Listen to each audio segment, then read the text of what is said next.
Hi guys, good morning. We are doing Marc Chagall for February and March, our artist.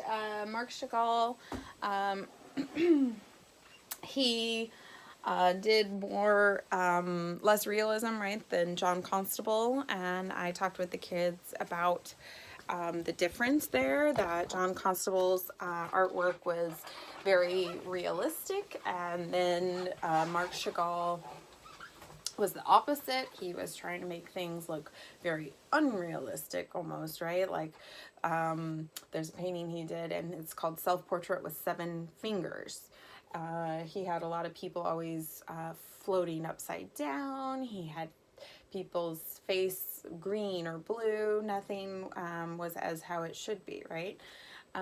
They liked this. I've taught it twice now and they really liked being imaginative. So it's no painting, so that's fantastic, yay. It's an oil pastel drawing. It doesn't take that long, and so what I've done is I've added sort of just like a little practice color wheel exercise that we can do to reiterate what they've learned so far, because we've learned a lot about the color wheel. So we'll go over that first. I did my talk. I kept it to about 15 minutes, maybe 20, but not, no more, definitely no more than 20. Then we talked about colors. So 15 minutes about him, and then we talked a little bit about the color wheel. This was an example that I showed them of what to make. So in the art cart is a basket of scratch paper for them, and I encourage them to take it home and quiz their family, see if their parents know what our word is, or vocab words is complementary colors. So in the color wheel we have yellow, red, and blue are primary colors, and they make a triangle. Then you have orange, green, and purple, and they make an upside down triangle, and that creates our color wheel. If we divide the color wheel this way, we have all of our cool colors on one side and all of our warm colors on the other side, right? So then you can group those together, warm and cool, just kind of getting that stamped into their head. I think we did that pretty well with the watercolor. Now we're moving on to something a little bit harder, and a lot of adults don't even know what the complementary colors are. So they are opposites. They are across the color wheel from one another. So orange and blue, yellow and purple, red and green. Now these are not supposed to be, they don't go, necessarily like this. If you mixed them, they wouldn't make a pretty color. They would make brown or gray. And but what you do when you put them side by side is that they highlight each other and they make each other stand out, and they pop out at the viewer. So if you want the viewer's eye to go to something, you make it with a complementary color background, right? So the challenge is when they're doing their drawings is to include at least one pair of complementary colors. Okay, so there it is.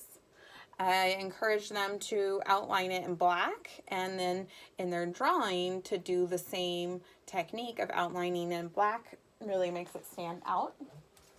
So here I'll go over our, oops, put my thumb right there. So we have black construction paper, and since this is a drawing, doesn't take a lot of time, they can glue on these. I didn't glue it on ahead of time. To the back, the little information sheets, I also printed out a bunch of Spanish ones, and I'll put those separately, because I said, when you take this home, you can have your parents read the little information about the artist. And it was really sad, and the kids were like, well, my parents can't speak English, and I felt really bad about that. So we need to have Spanish ones for the Spanish speaking families. Glue sticks to glue on the information sheet. We have, of course, cleanup. We need baby wipes. Down below are all of the trays of oil pastels, and then the scrap paper for our color wheel. And that's it. Pretty simple as far as materials. So that's great. Okay, so the production, so Marc Chagall, he grew up in Russia, and then he moved to Paris where he did a lot of his works. So a lot of his paintings were still about his village in Russia, and they were a lot done from memory. They have like a dream-like appearance to them. And so our project is to create a drawing about a dream. And it could be, some people remember their own dreams, and I encourage the kids, if they remember their own dream or nightmare, to do it about their own. If you don't remember one, if nothing comes to your mind, then do one about an animal's dream. Think about an animal that you know well, right? Cat and dog, we all know really well. And think about what they might dream about, right?